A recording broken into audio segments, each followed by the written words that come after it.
मन धागा धागा रेशमी दुवा. लेखिका मेघना माने यादव. अभिवाचन मनाली तुंगे झाडे. भाग 52. लंबी जुदाई. 4 दिनों दा प्यार ओ रब्बा, बड़ी लंबी जुदाई, लंबी जुदाई. Good morning. तिने हसतच केलेलं अभिवादन. टीमला वेलकम करण्यास आज तीच सर्वात आधी हजर, नेहमीसारखीच. मॅम, तुम्ही इथे? कॅबिनमध्ये येत रश्मी आणि मीनलने एक साथ विचारलेला प्रश्न. मेघा मॅमना पाहून आनंद तर झाला होता, पण शुक्रवारीच तिच्यासाठी खास केबिन तयार करण्याची गीताची लगबग सगळ्यांनीच पाहिली होती. केबिनच्या दारावरचं तिचं चकाकणारं नाव, मॅम सेपरेट बसणार या विषयावर कुजबुजही आणि चर्चाही रंगली होती.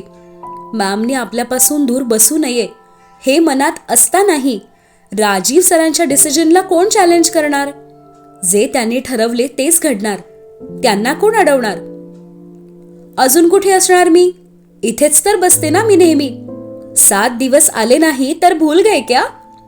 मोठ्याने हसतच थट्टा करून मोकळी. No ma'am, we are super duper happy की तुम्ही आजही आमच्या बरोबरच बसणार. इथे एकत्र काम करायला खूप मज्जा येते. मीनलचं खुश होतच जवळच्या खुर्चीत बसणं.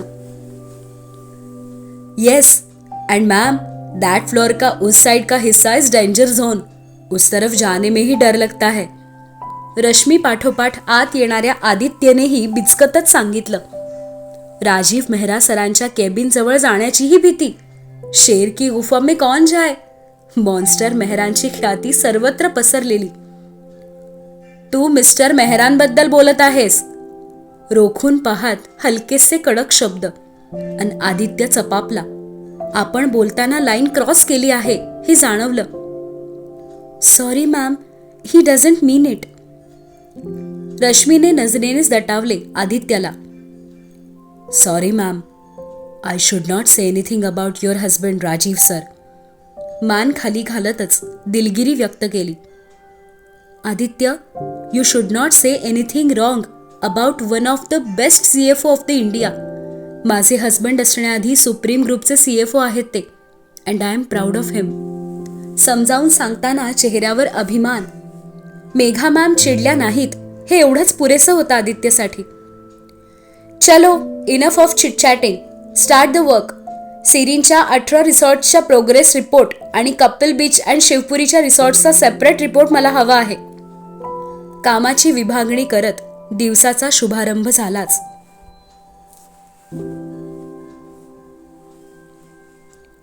Busy in another meeting.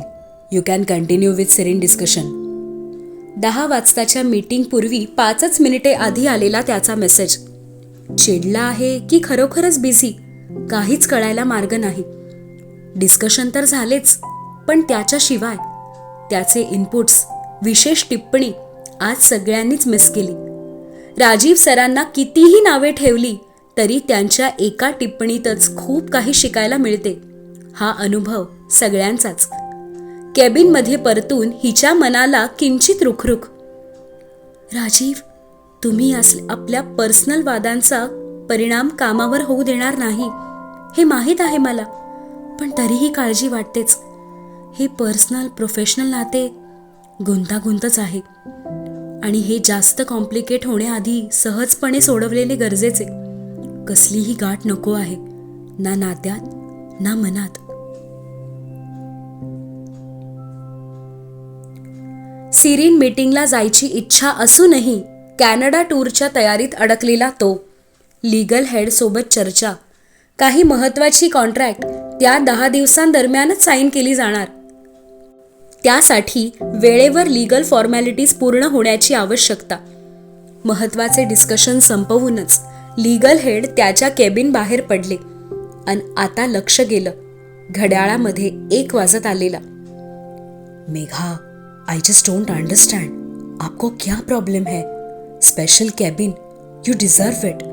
ये मैंने तब भी समझाने की कोशिश की थी एंड आप आज भी मेरी बात नहीं मानती.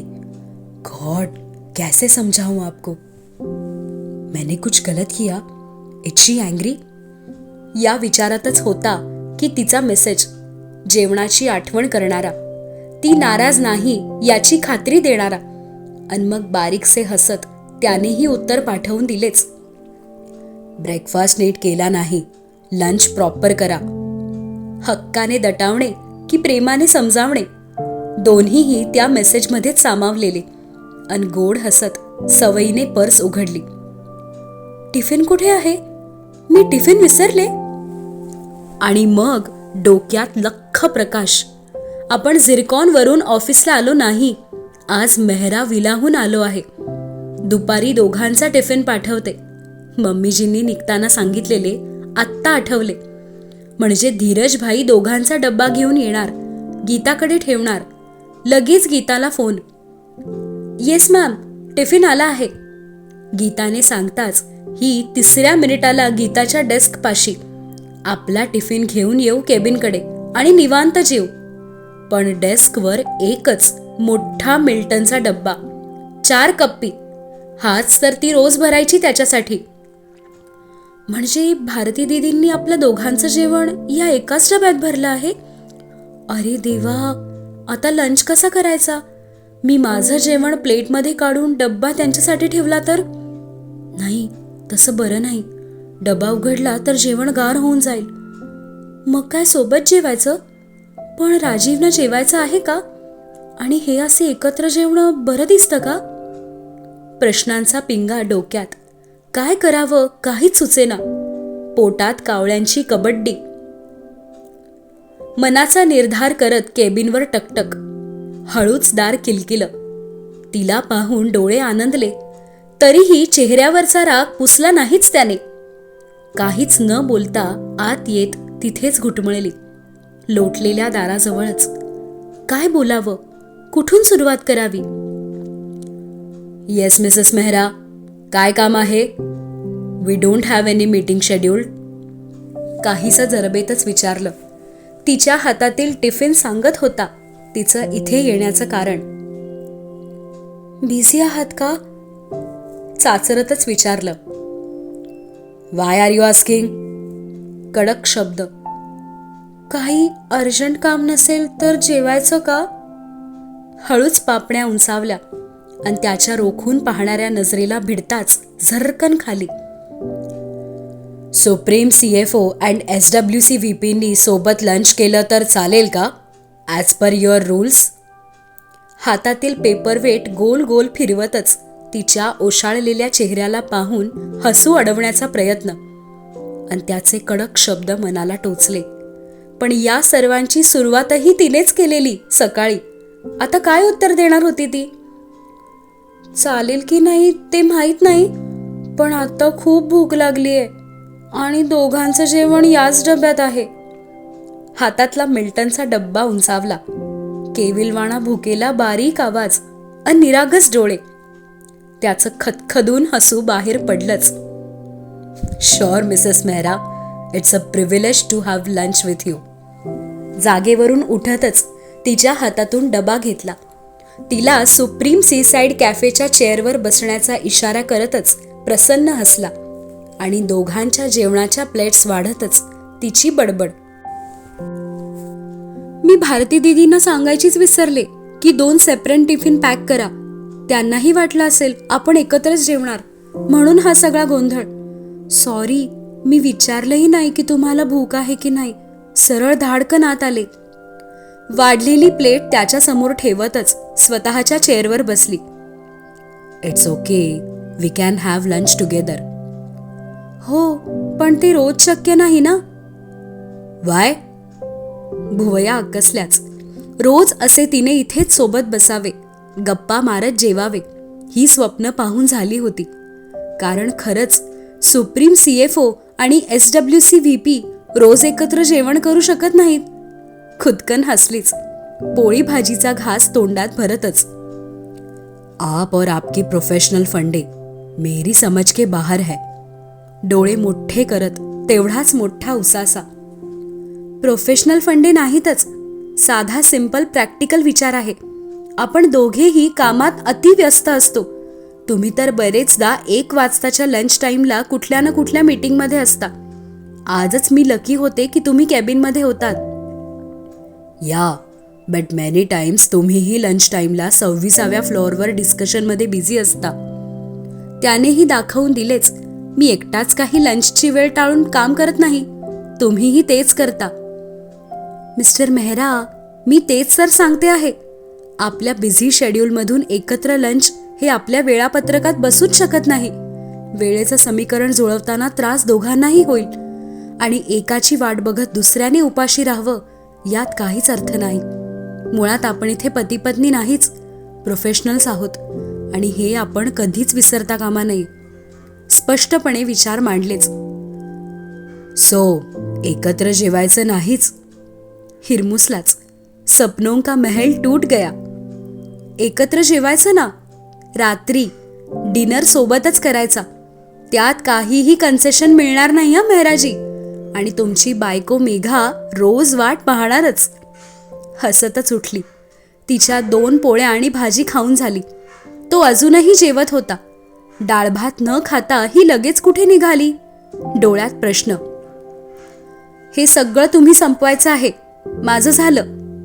टिशूने हात कोरडे करतच तिचं सांगणं आणि त्याने मंद स्मित करत डोलावलेली मान.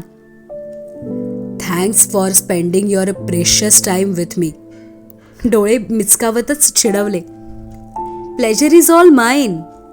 अदबीने झुकतच त्याचे आभार स्वीकारले आणि दारातून बाहेर.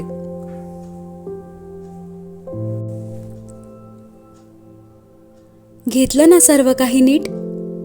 त्याच्याकडे पाठमोरी फिरतच तिचं विचारणं. हातात चेकलिस्ट, स्वतःच बनवलेली. त्याने चुकूनही काही विसरू नये याची खबरदारी. पण चेकलिस्टमधील शेवटच्या 2 गोष्टी काय आहेत समजेना. डोळ्यातील अश्रूंच्या टपटपने भिजलेली अक्षरे, विस्कटलेली. हाँ, ले तो लिया है, पर फिर भी लग रहा है कि कुछ पीछे छूट रहा है, कुछ अनमोल सा. खांद्याला धरूनच स्वतःकडे वळवलं तिला. ओंजळीत चेहरा वर उचलला. गालांवर अश्रूंच्या अखंड धारा. ऐसे रोकर बाय करोगे तो मैं जा नहीं पाऊंगा. आवाजात हळवेपण दाटलं आणि तिने दोघांमधलं अंतर क्षणात मिटवलं. घट्ट मिठी आवेगाने त्यानेही धरलंच कवटाळून हृदयाशी. मेघा, आपको यहाँ छोड़कर जाना बहुत मुश्किल है. राजीव, कशी राहणार मी तुमच्याशिवाय? स्पर्श आणि गंध साठवून ठेवत होती मनात. 10 दिवसांच्या दुराव्यात हीच ऊब साथ देणार. 10:30 झाले, निघायला हवं. मनावर दगड ठेवतच त्याचं समजावणं अन अश्रू हाताने टिपतच तिचं कसनुसं हसणं. मौशार तिच्या केसांवरून प्रेमाने हात फिरवतच कपाळावर ओठ टेकवले. रेंगाळले तिथेच. पुन्हा घट्ट मिठीत विरघळणे, सावरणे. निरोपाची वेळ जवळ आली माहीत असतानाही तिने एकदा अडवावं. आपल्याला ही वाट पाहणारा तो. त्याला हसत बाय करायचं ठरवूनही आक्रंदणारे मन म्हणत होते, खरंच थांबेल का तो? पण तसे काहीच झाले नाही. सगळ्यांचा निरोप घेऊन निघालेली कार. कारमध्ये दोघे शांत. तब्बल 3 महिन्यांनी आज पुन्हा त्याला एअरपोर्टपर्यंत सोबत ती. घर ते एअरपोर्ट 20 मिनिटांचे अंतर 200 मिनिटांचे होईल का? खिडकी बाहेर बघतच विचारात हरवलेली ती. फ्लाईट डिले किंवा कॅन्सलच झाली आहे असा मेसेज येईल का या अपेक्षेने सतत मोबाईल चेक करणारा तो. तेच एअरपोर्ट, तीच वर्दळ, त्याच गर्दीत क्षणभर नजरेत हरवलेले दोघेही. Will call once I reach there. डोळ्यातले अश्रू निर्धाराने परत पाठवले. तरीही आवाजातला हळवेपण लपेना. I will be waiting. भरल्या डोळ्यांनीच पण हसत निरोप दिला. गेटवरून एकदा शेवटचं वळून पाहत त्याने हात उंचावला. तिनेही बाय करत झटकन कारचा दरवाजा उघडला. ती मान खाली घालूनच बसली आणि मनोज भाईंनी काहीच न बोलता कार सुरू केली. सिग्नल पाशी थांबलेल्या गाडीत ती उदास अन रोड साईडच्या चहाच्या टपरीवरील गाणं तिच्याच भावना शब्दात मांडत होतं. 4 दिनों दा प्यार ओ रब्बा, बड़ी लंबी जुदाई, लंबी जुदाई.